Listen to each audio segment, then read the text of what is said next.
The fact that Sergei Prokofiev became one of the greatest composers of 20th century, and the fact that he was born in a small village practically of Sontsovka near Donetsk, and he quickly discovered the beauty of classical music. I think, first of all, thanks to his parents. He was quickly brought to St. Petersburg, then the capital of Tsar's Russia, the Russian Empire.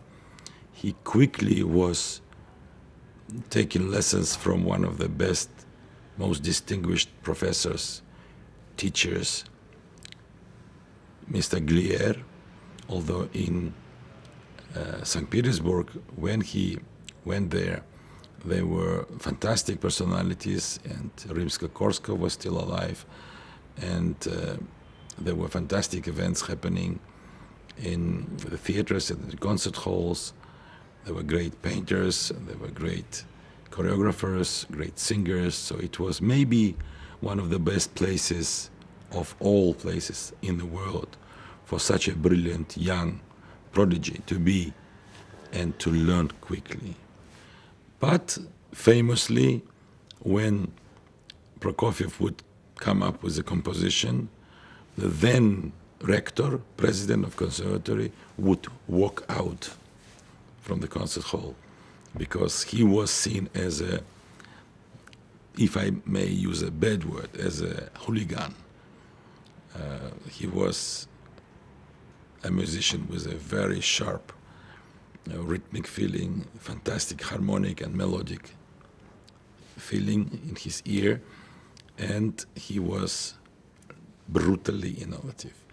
His early compositions became one of those famous hits of the century.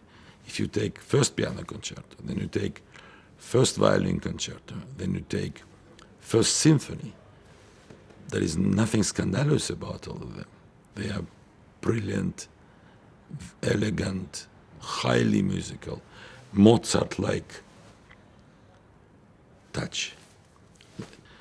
By many, he is called a Mozart of 20th century. And the reason is that he was able to compose melodies from early age, 9, when he was composing his first opera, Velikan in Russian, which means giant. It's so much fun. It's so much fun. 9 years old.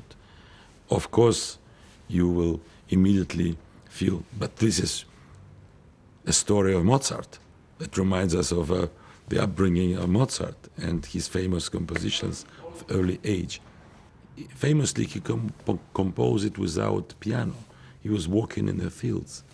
And he was working near St. Petersburg. Maybe he was trying to prove to himself that he is grown enough to do it, just being one eye to eye with nature. Well, before third concerto, he composed amazing second concerto, as we know. Long before, it was premiered near St. Petersburg with phenomenally difficult cadenza. Cadenza was written for someone who has 20 fingers.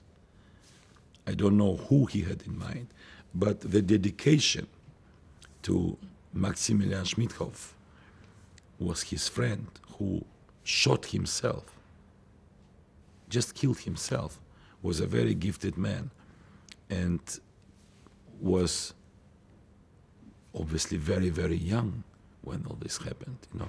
And Prokofiev was barely 25 years old.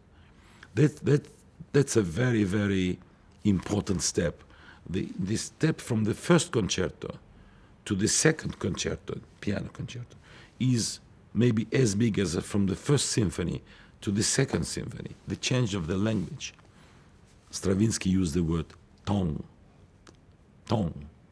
My tongue, he says. Language is when you speak French, you speak Russian with the words. The tongue is like an accent. You have an unmistakably French pronunciation or unmistakably Russian, and even if you speak English or French or Italian, but your native accent stays with you, with your tongue. And this is what I think Prokofiev was able to change hugely from one composition to another. In each story, it is a big change.